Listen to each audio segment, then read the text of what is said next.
Well, good morning, and greetings to each one of you in Jesus' name this morning. I think it's fair to say that that is the reason we're here. That's our common denominator in our lives is Jesus. And then trying to understand some of what that means in real life. So this topic is called Discussion Models of Leadership, but it's going to be a little more than that. I've been looking forward to this topic in this seminar for all summer. The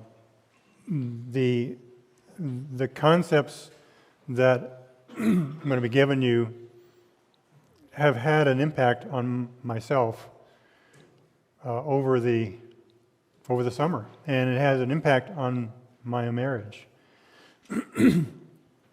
When you think of leadership, which of the following two words are you most likely to think about? Responsibility or authority? What floats to the top? What do you think about a lot? We're going to talk about that. So like it or not, all men find themselves in a position of leadership at some point in their lives. I assume most of us are married here, but you don't have to be. But no matter where you are, you're likely be in some position of leadership. So when you're in a position of leadership,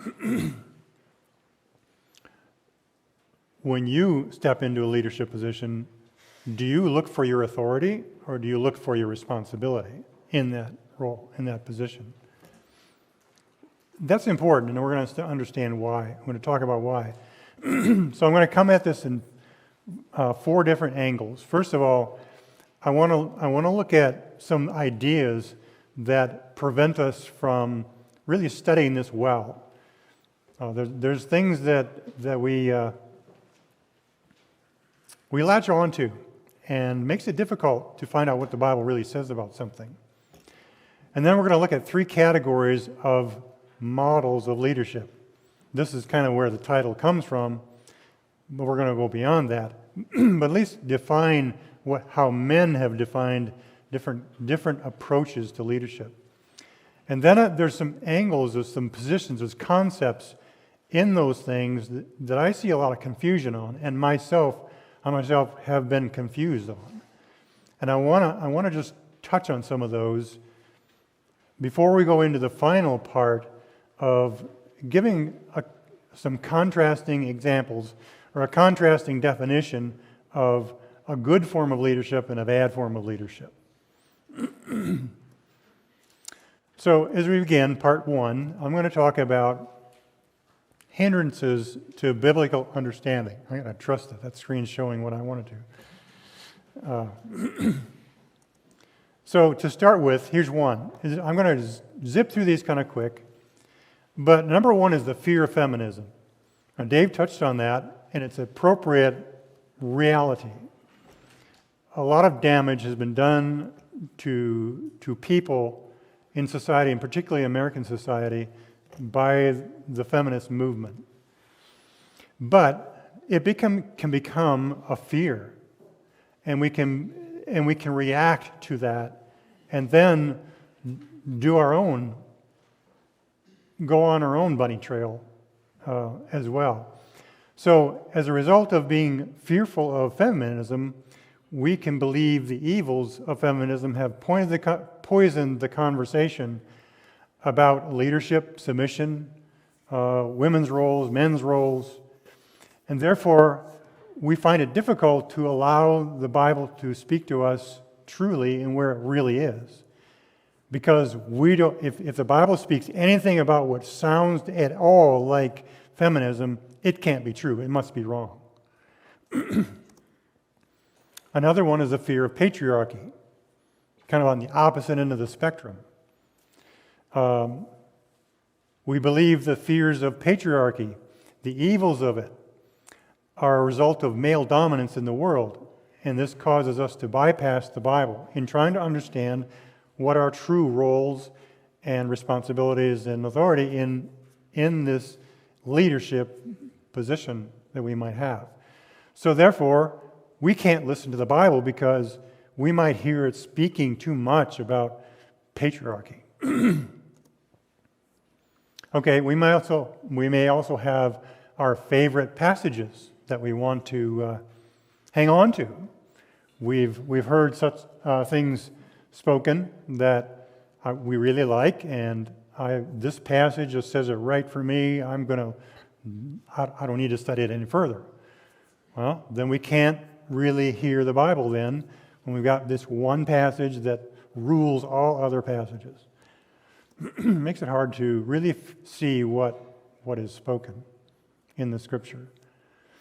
We can also fear abuse, and this kind of more means church abuse. But if we've been in an abusive church situation, we can then be hindered at really seeing what the Bible says about such and such. And in this case, we're talking about leadership. Or we can maybe perhaps have been in a abusive relationship. Again, that pain causes the difficulty to hear the truth. So we become unable to form objective opinions because of that pain. Usually what we think of then is that any form of leadership is abuse. Or we may come from a tradition model, a tradition that we have grown up with and we're comfortable with, or we don't like. So it's common to use that tradition as the teachings of the forefathers why would we need to reevaluate that? That was decided 10 generations ago, so why should we look at it again? So that can steer us, that can have an effect on how we can look at getting the answers for this. And then human reasoning, human logic. We can try to reason that, well, for example, God is a holy God, therefore He would not allow blank.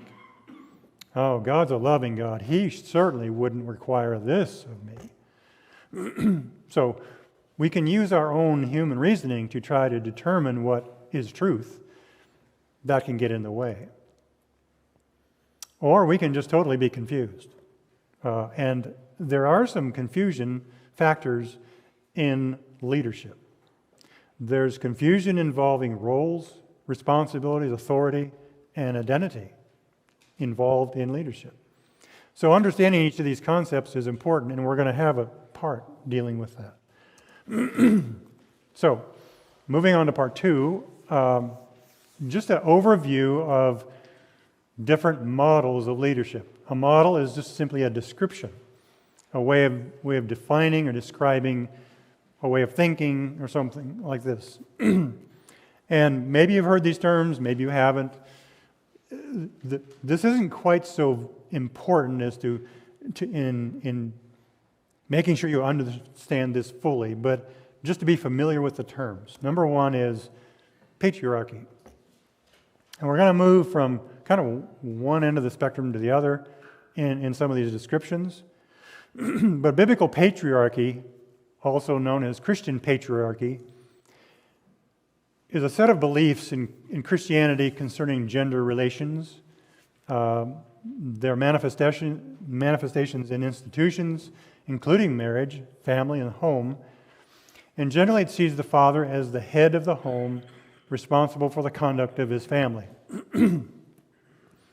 Typically, the definition of patriarchy has the following beliefs: that male relationships with and responsibilities toward and authority over family and friends are patterned after old covenant ideas. God reveals Himself as masculine, not feminine. God ordained distinct gender roles for men and women as part of the created order. A husband and father is the head of his household, the family leader, provider, and protector. Male leadership in the home carries into the church. Only men are permitted to hold ruling positions in the church. A God-honoring society, therefore, will prefer male leadership in non-religious spheres in society. This means that women are forbidden from having employment and particularly leadership roles outside the home. And since women were created as a helper to her husband, as the bearer of children, and as the keeper of the home, the God-ordained and proper sphere of dominion for the wife is a household and that which is connected with the home. We can go on with some of these. You've heard them. You're probably familiar with a lot of these. And just because I'm reading them here and placing them into this category doesn't mean they're wrong. But it doesn't mean they're absolutely right either. There's nuances of these things that when I get where I'm going, you may see this. So I'm going to identify a couple fallacies. Now, these are my opinion. You may disagree with these. It's perfectly fine. But I think one fallacy of patriarchy is that the patriarch, the husband, head over maybe even a number of generations, is the absolute ruler of that group of people. The husband believes he has the authority to command his wife to do whatever he feels is best. In this belief system, the girls are taught that as a wife, when you become a wife, your husband will have absolute command control of you, and you must submit to him in whatever he says. No questions asked. If she doesn't, the husband is responsible to discipline her for disobedience. He requires his children to do the same. So the form of relationship is described by Jesus as lording over. This command and control mindset is an example of the domination that God said would happen in Genesis as a result of their disobedience. The relationship took a sharp downward turn in Genesis when they, in the famous fall. But I think in Genesis 3:16, he talked about how the woman would be affected and the man would be affected. And sometimes that's referred to as a curse. Well, it is a curse, but I don't think God directly just implanted that into them because of what they did. I think it is a result of what they decided to do. And he's just saying, here's how it's going to be if this is the way you're going to act. And you're going to act that way. So what that means is the wife will try to retain control and the man will dominate. That's the purpose of this topic is not to go into that. We could have a whole topic on that. But this command and control mentality, I think, is a result of that. Another key part of the patriarchal view is that men and women are different in nature. They're different in value. They're almost like different species. In some forms of patriarchy, the women are seen as not even having been created in the image of God. They're like a subcategory of humanity. Therefore, the justification that they cannot be trusted, they must be controlled, and they must be dominated because they're incapable of doing what men can do. So be careful as you hear some of these things. It can sound, I'm using some of the words that Dave used in some of the bad things about feminism. So that's why I say we've got to be careful to sort out some of these things, these concepts, without reacting to them. The next one, egalitarianism. Now we're on a total opposite end of the spectrum. Egalitarianism within Christianity is a movement based on the theological view that all people are created totally equal before God in their personhood and that there are no gender-based limitations of what functions or roles each can fulfill in the home, church, or society. It's sometimes referred to as biblical equality. And there are strong theological teachings about this position. And unless you can approach it objectively, it's going to be hard to hear them, or you're going to hear them in a way that is not accurate. But generally, egalitarians understand the Bible as teaching the fundamental equality of women and men of all racial and ethnic groups, all economic classes, all age groups, based on the teachings and examples of Jesus Christ. It should not be confused with secular, political, economic, or social egalitarianism. So that we're talking about in the church, in the home, in Christian life. So, oops, sorry. I'm going to back up here. That was a little quick.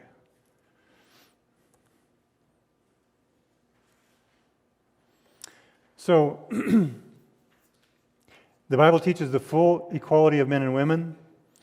Men and women are co-participants in the fall. Adam was no less culpable than Eve. Husbands and wives are joint heirs together with the grace of life, and that they're bound together in the relationship of mutual submission and responsibility. So all that sounds good, and I don't think there's any falsity to it. But it has to do with, the fallacies of egalitarianism means that headship means, that often the theological view of headship is that means the origin. That it doesn't mean position, it means origin, where people originated from. So the headship of men simply means that Adam was created first and women were pulled out of man. So therefore, Adam is the head, simply because, like the head of a river. The water starts at the head of a river and it flows down. It doesn't mean it's in any greater position of being better or worse, but it just started there. So women started with men, and that's all. That's one position. Another belief, another fallacy, is that any form of submission is inherently evil. God created all things equal, therefore submission implies unequal value and position, and therefore is against God's order. I'm just stating simply what the beliefs are. You're already forming positions on these things. Okay, now to complementarianism. This, you could almost say, is in the middle, but it's probably more on one end of the patriarchy scale. Because there are common areas in patriarchy and complementarianism, but there are also common areas between egalitarian and complementarian. So, complementarianism is a theological view that although men and women are created equal in their being and personhood, they are created to complement each other in different roles and responsibilities in marriage and family life, religious leadership, and elsewhere. It's rooted in a more literal interpretation of creation account and the roles of men and women presented in Scripture. The presences of roles does not imply the existence of hierarchical ranking between the roles, just that there are differences of roles.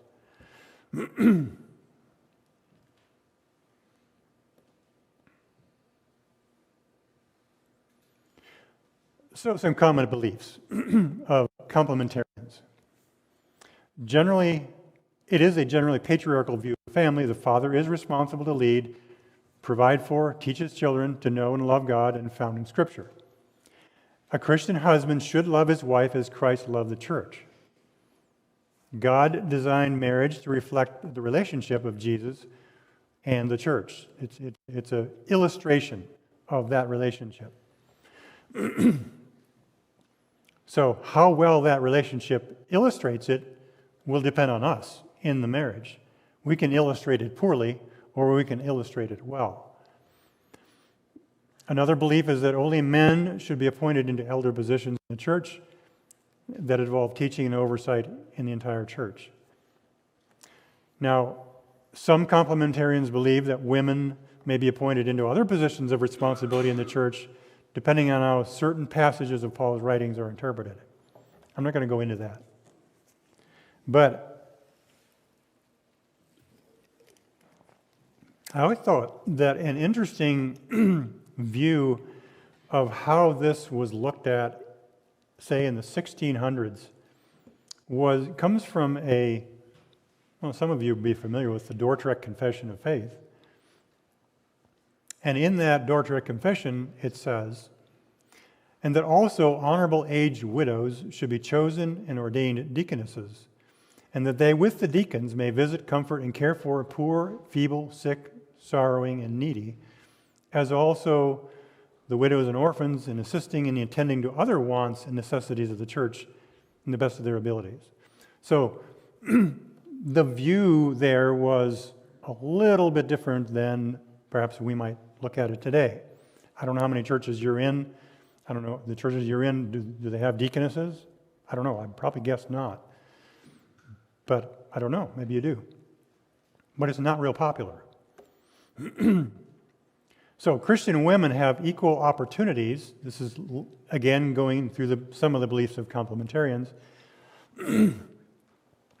Christian women have equal opportunities, obligations, and cautions as men in their activities and social employment involvements outside the church and home. All that to say, men and women are basically equal outside of church and home. In society, getting jobs, so forth. Married Christian women have equal responsibility to make the home a priority as a married Christian man.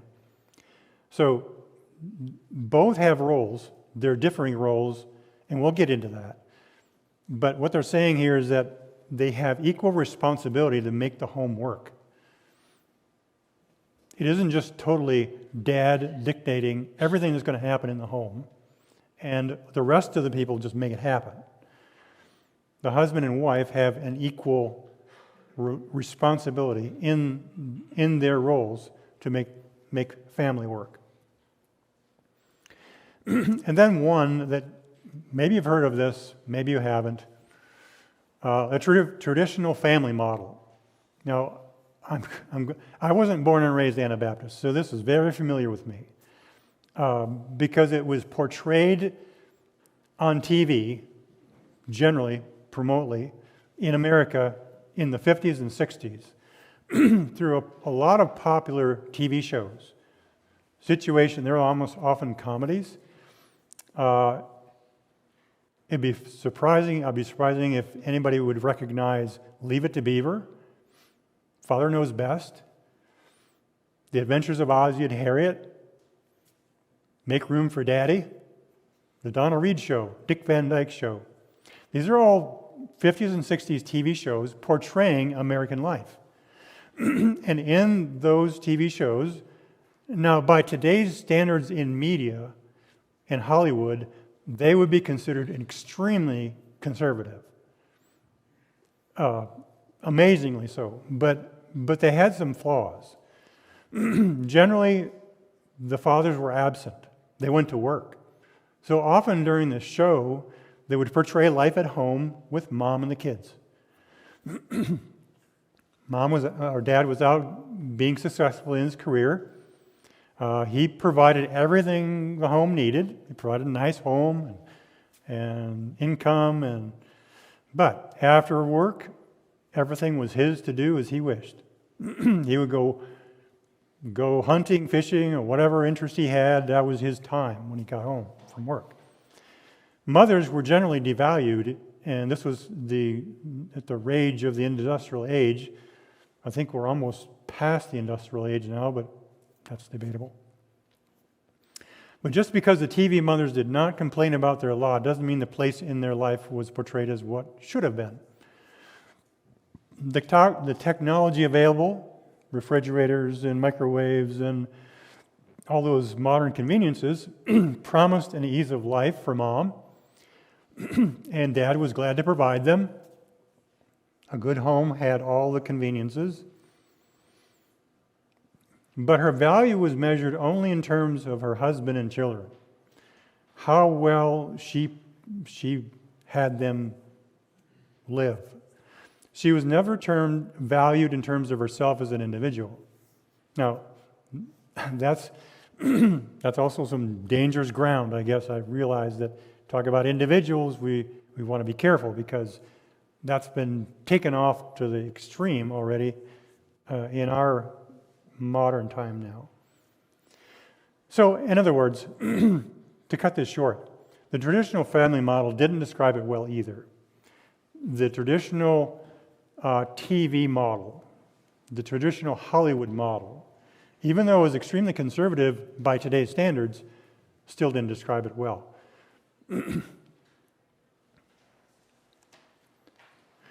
So this slide, I want to try to compare in describing models of leadership, generally where they land.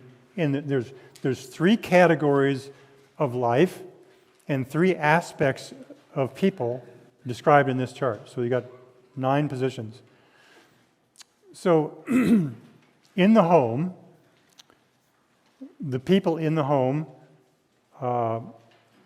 are defined as having equal value, equal roles, and equal responsibilities. So which type of role leadership model ascribes to that? That would be egalitarian. Egalitarians believe that everybody has equal value, everybody has equal roles, everybody has equal responsibilities between men and women. Now, the one exception to that is complementarians would believe that in the home, men and women have equal value before God. They're created in the image of God, but they have different roles and they have different responsibilities. So therefore, they're not listed there. And now to notice in this chart, a P for patriarchal doesn't even show up. So in this, maybe if you go crosswise under equal value, P doesn't show up. Generally, a patriarchal viewpoint does not believe men and women to be equal in value. That's a key distinction that it's important to remember. And that doesn't mean anyone who would identify themselves as a patriarchal type of person doesn't mean they're automatically judged, this is what you believe. No, this is a spectrum. And you're going to find a mix. But this is just a way to grasp the conversation. How do we view roles? There are different views, and this is a way to categorize them. So it has its lacks in doing it. So go down to a church column, equal value. Okay, egalitarians and complementarians believe in equal value in the church of men and women. They're equally valued. But in the church, egalitarians believe they have equal roles. Women can be pastors, deacons, ministers. Men can be pastors, deacons, bishops. Okay, and they have equal responsibilities. Complementarians do not. They believe there's different roles in the church for men and women. In the greater society, outside of church and home, for Christian believers, I think I can safely say this, that all three are equal. Think about that.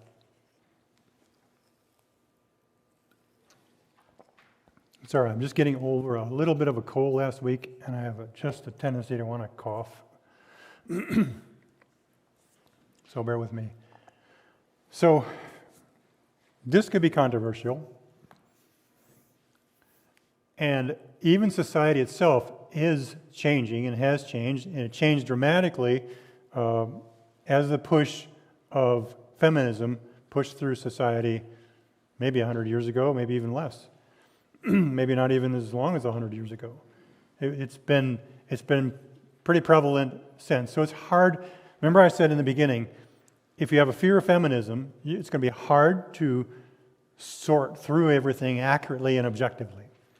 We're going to react. We don't like that word because individual or equal or so forth, because that's been used as a means of clubbing Christianity almost to death, using some of their own terms. But we are individuals. That is true. So I'm spending a lot more time on this chart than I wanted to, but it gives you an idea of what the terrain looks like between these models. This is the key part that I want to really spend some time with. Key concepts in understanding leadership. Number one is this idea of gender, our genders equal. Dave did a good description. I use the term gender. Maybe it's not the right word. Sexes, men and women, male and female, to me they're the same. I mean, as far as men are male and women are female. But what does equal mean? Now, these are my terms. I'm going to give you my understanding of this, how it sits with me. There are similarities between men and women. We can't deny that, especially spiritually. Both were made in the image of God. Both were made with body, soul, and spirit. Or if you're a two-parter, that's body and soul. Both were created to have dominion or guardianship over parts of creation that they can touch. Generally, people can touch what's on the earth, so that's the part we have guardianship over, of God's creation. It was a joint assignment to men and women. Together, men and women are in need of salvation. Both are sinners. Both are qualified for grace. Both are offered redemption and forgiveness. Both have access to the throne of grace. Both are heirs of God. Both are qualified for spiritual gifts. Both are heirs of eternal life. Both are recipients of the Holy Spirit. Both are made a little lower than the angels. So there's a lot in common when you speak of all humans. This would give us the idea that they're pretty close. Now, this is again my view. Socially, they are equal in expected civil rights. I'm using this term carefully. Expected. Expected access to social goods. Expected access to social opportunities. Expected social obligations and employment opportunities. Well, you can immediately think of exceptions and think, oh, that doesn't happen here, and that doesn't work there. So I'm recognizing that. But that's why I say expected. If everything were ideal, that's where it should be.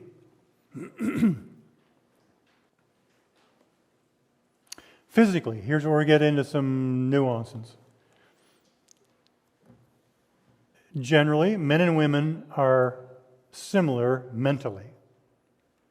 They have brains, they can think, they can reason, they have intelligence and aptitude, a cognizance of things, awareness of things. They have a general range of human mental capacity.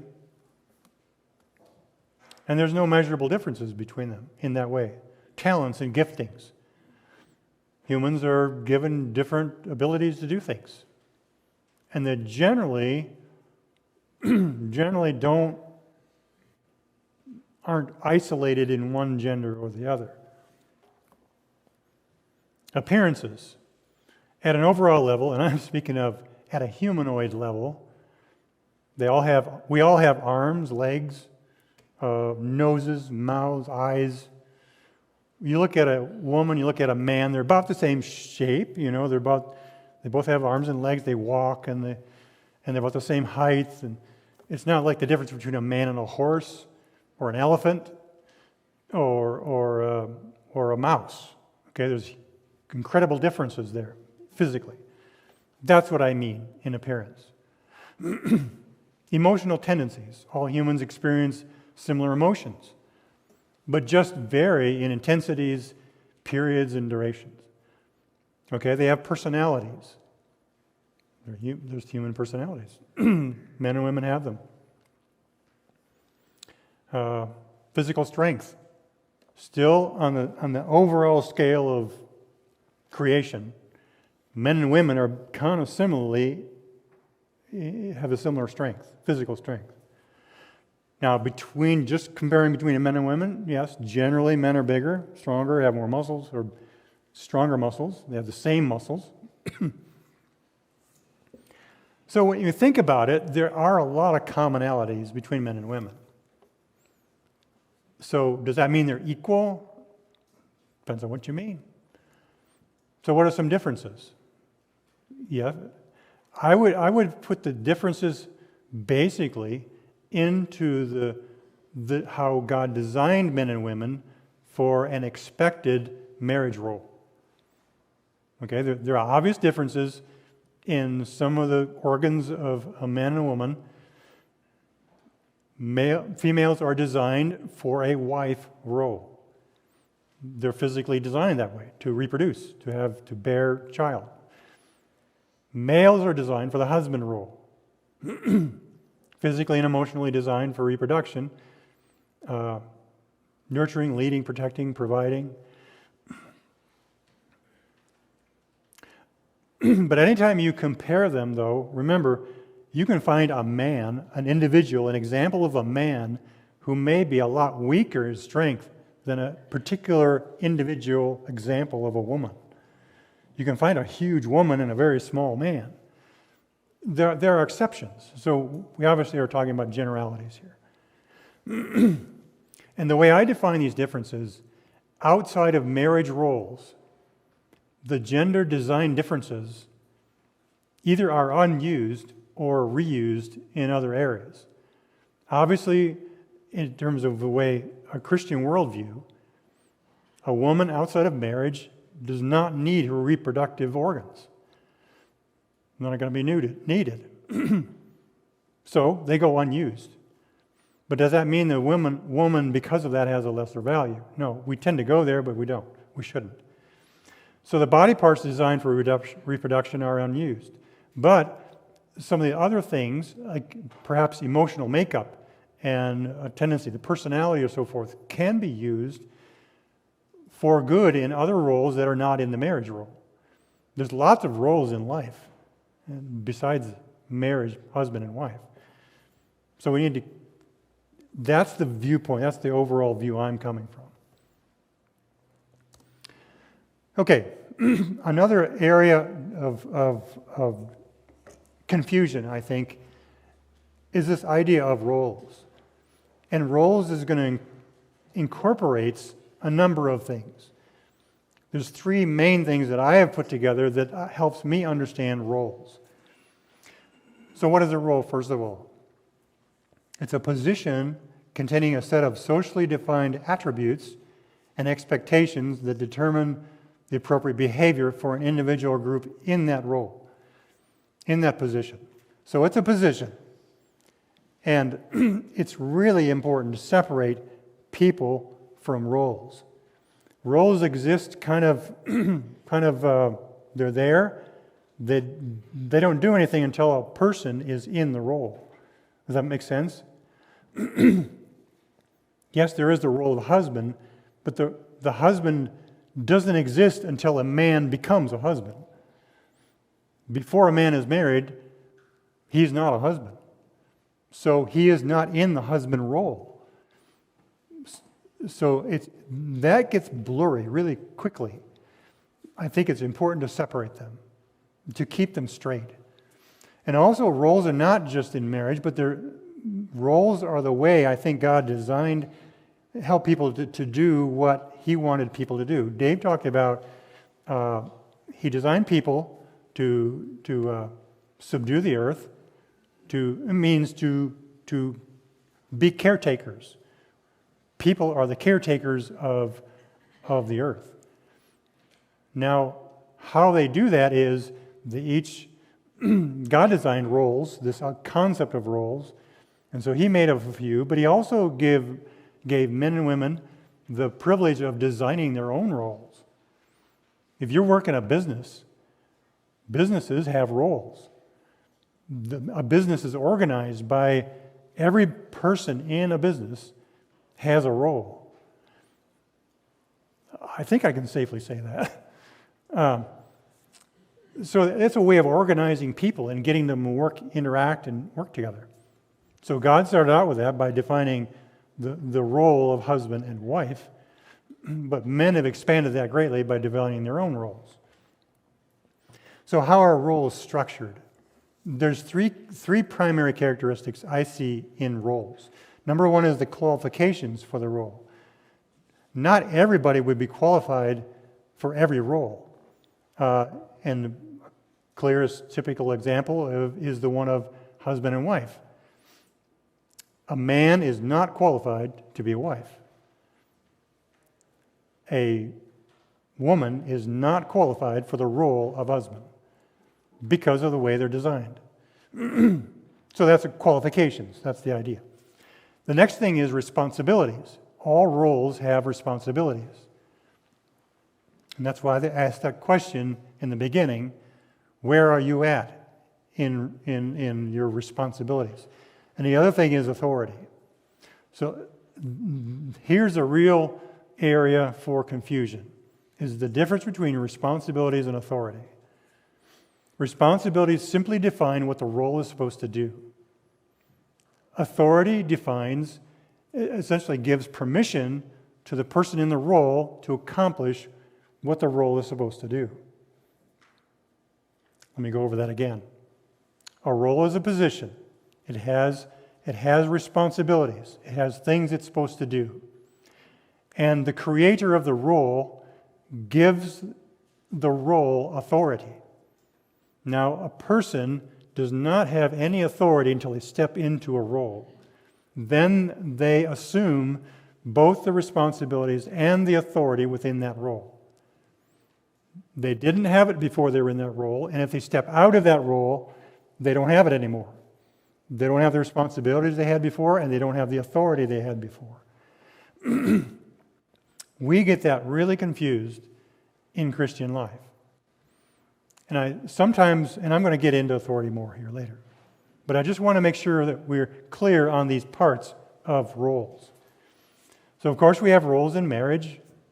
Marriage was designed to have two roles, one wife. Husband is a role, wife is a role. And they can be defined, and each of those roles has responsibilities, each has authority.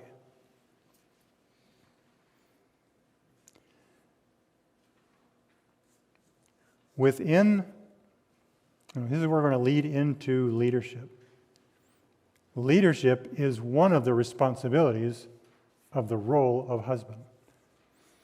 Now, in corporate settings, there are roles also that have leadership responsibilities. And in a corporate setting, that person would have the authority to accomplish his leadership role. Not all roles have leadership responsibility.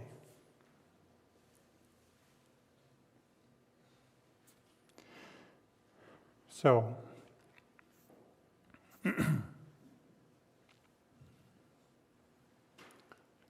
I'm trying to measure my time versus what I want to cover. That's a key concept. I want you to walk away with this. If nothing else, understand these pieces of roles.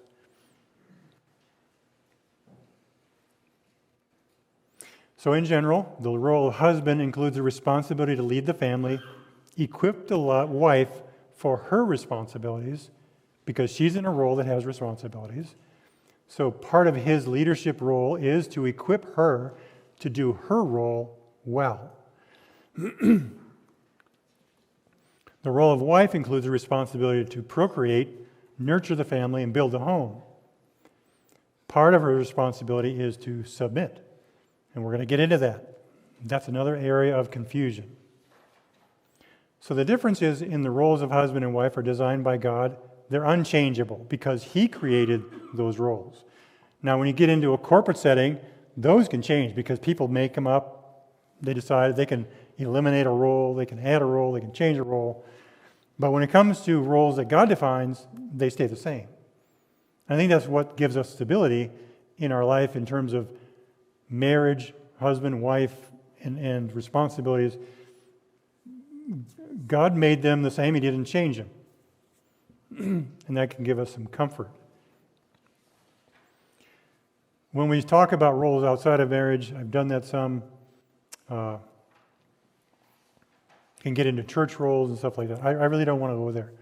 It's not the point of this. But I do want to make one point here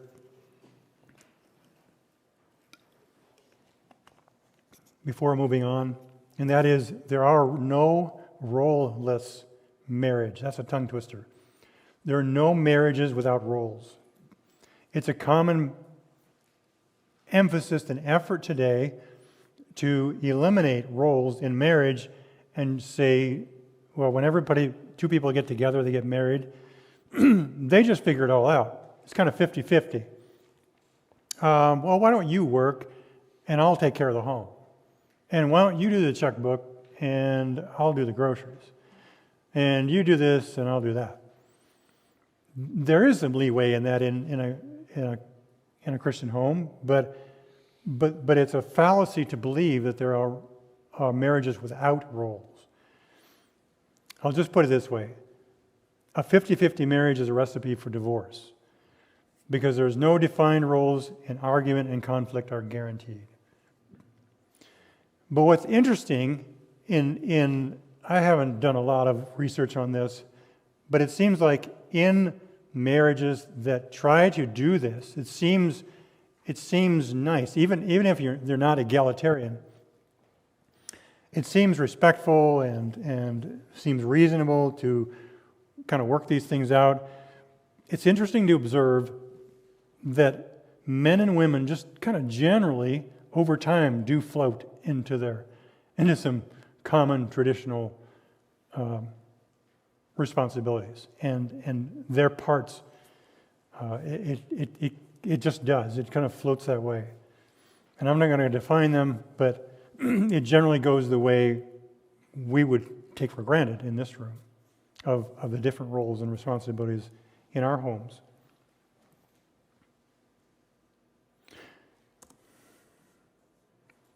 So another little piece that affects roles is a confusion of what identity is. It's really common, and I would say more for men than women perhaps, to make our role our identity. We become who we are. I mean, we become what we do. We are what we do. People and roles are not the same. I'm trying to think of how to illustrate this a little better. Remember, a role is a position that has something to do and is given authority to do it.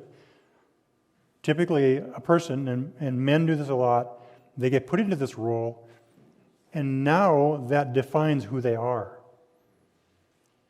That's confusion. For example, if I am the president of the company, now my identity is the president of the company. I've kind of minimized the fact that I might be a believer. I'm a follower of Jesus.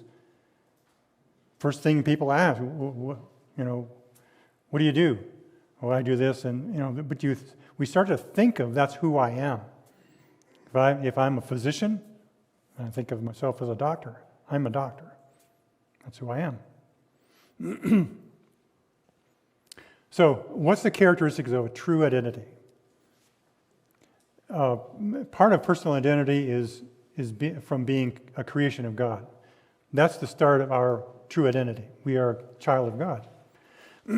Each person is a human created by God, and generically, they are children or offspring of God. Whether they're believers or not, that's where all humans come from. They are offspring of God. That value is above all other life on earth. Even just that identity itself has value, has great value. That's why it's so important. That's why people go to jail for killing humans, but they don't go to jail for killing dogs. Generally, unless things get skewed. All people are in need of redemption because of the inherent broken relationship with God and as a created human by God. Redemption is available to every human. This adds more value to the human because the infinitely valuable Son of God gave his life to save humans. So that's part of the true identity we have. True identity always points back to the Creator. So if redeemed, then our true identity becomes Christ. Now it's more specific. Now we are following Christ himself, and we identify ourselves as one of his. Now, what's a characteristic of a false identity? It comes from the other gods and people that we worship. The roles, possessions, authority, accomplishment, affirmation, power, sex, those are all things that drive people, and that's what defines who they are.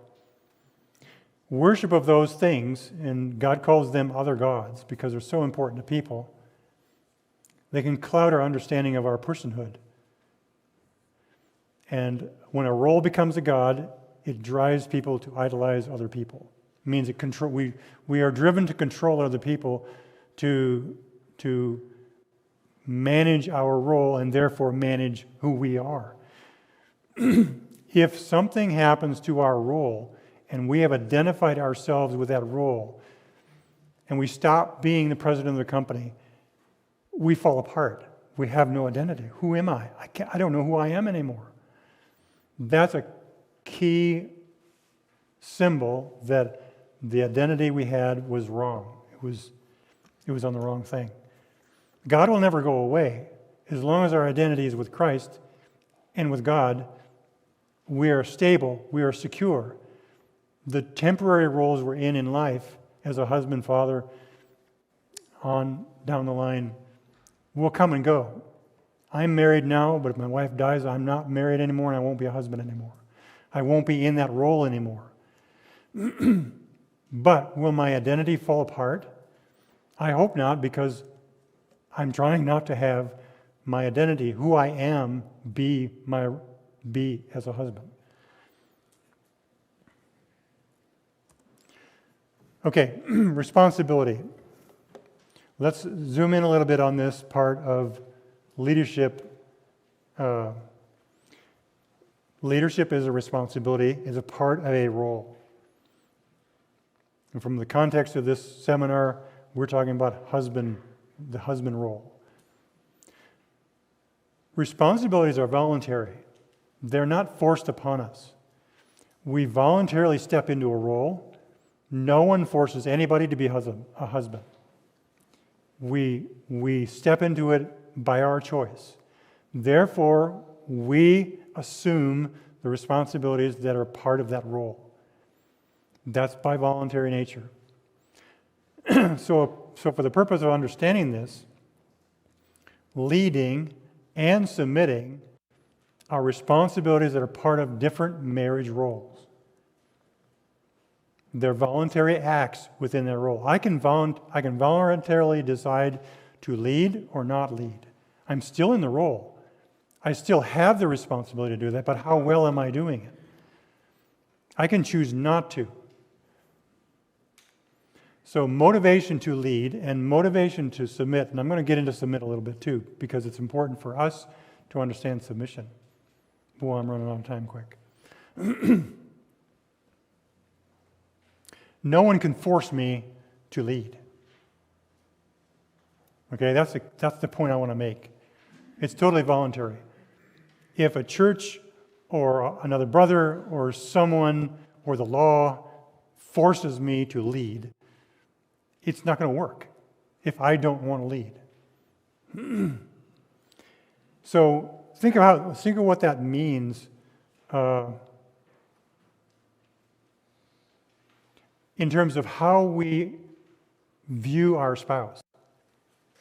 If we both have responsibilities and we choose to do those responsibilities, whose responsibility is it to do what we're supposed to do? And let me make this plain. Me as a husband, I am not responsible to make sure my wife submits to me. It's not part of my responsibility.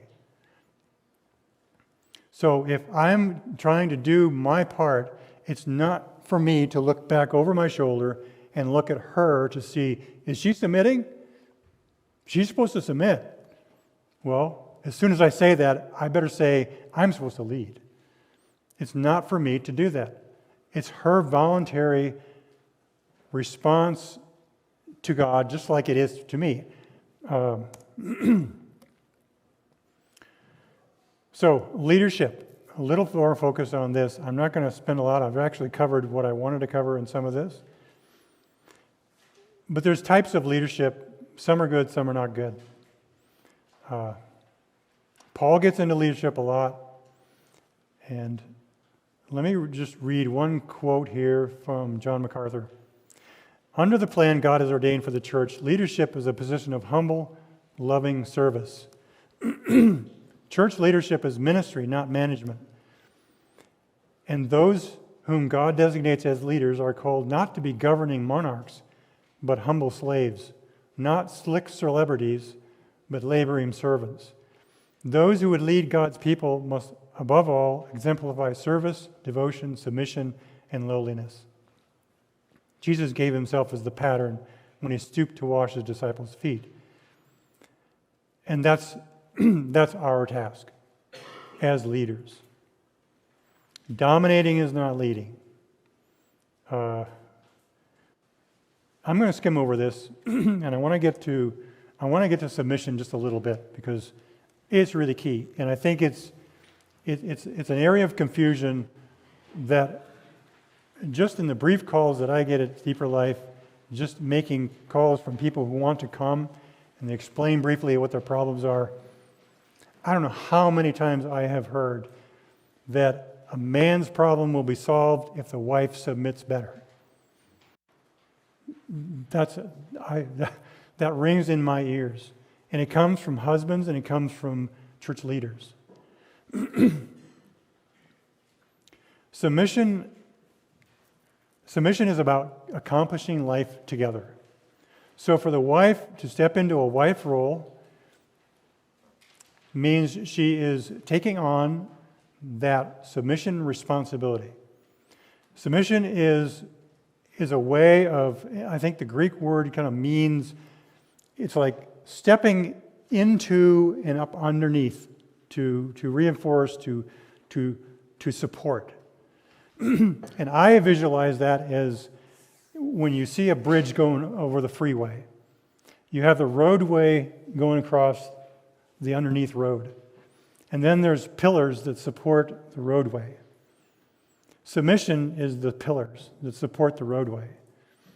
Leadership is the roadway, the top roadway that the pillars are supporting. You take out those pillars, the roadway collapses. You put the pillars in without the roadway, nobody's going across that bridge. They both work together. They're interactive. And there's a word I like to use in this, and it's symbiotic. Symbiotic says it perfectly. Symbiotic means that where there's two organisms that work together for a common good. They both have different things that they do, but each of them, you scratch my back, I'll scratch yours, type of thing. Each benefits the other in their unique ways of doing things. So finally, authority. This is another area of confusion. Without responsibility assigned in a role, there is no authority. Authority does not float around in space waiting for someone to grab a piece or be assigned a piece. If you don't have a responsibility, you don't have authority. If you don't have a role, you don't have authority. This can be, we use authority, we use that word a lot to and it's not wrong to use it that way, but we're assuming a lot when we use it by itself.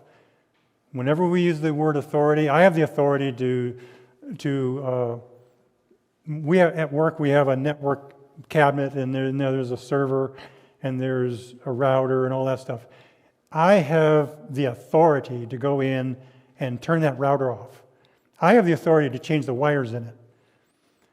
But that authority doesn't come unless I have the role. I'm in a role that gives me the responsibility to make sure that thing is running right. Therefore, I have the authority to do the things necessary to make that run right. So that's how they all work together. Authority follows responsibility. Authority doesn't stand alone. So, define it again. Authority is the permission given to the role to accomplish the responsibilities in it. It's another way to put it. Jesus is the ultimate authority, and he has the ultimate responsibility. You consider that. He has a responsibility for all of creation. All the creation that he made, he has responsibility for it.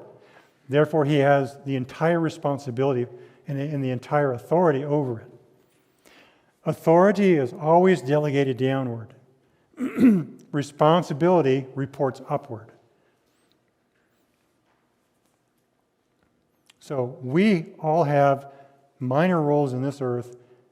Our responsibility, we report upward to the higher role.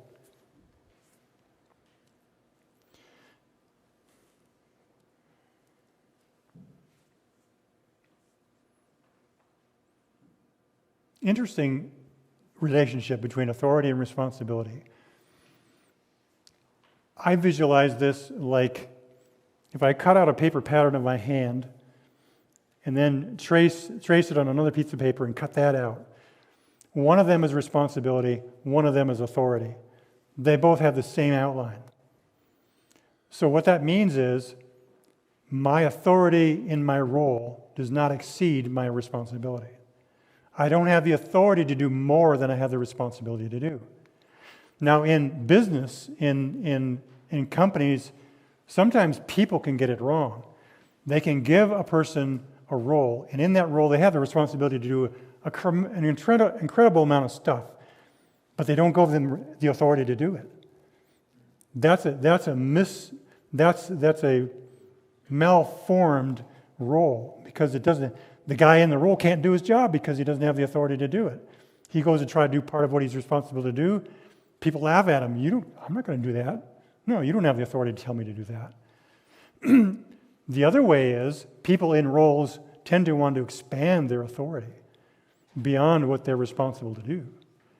That's human nature. That's the domination that God talked about that would happen with people. We want to expand our turf. It creeps. And mission creep in marriage is common.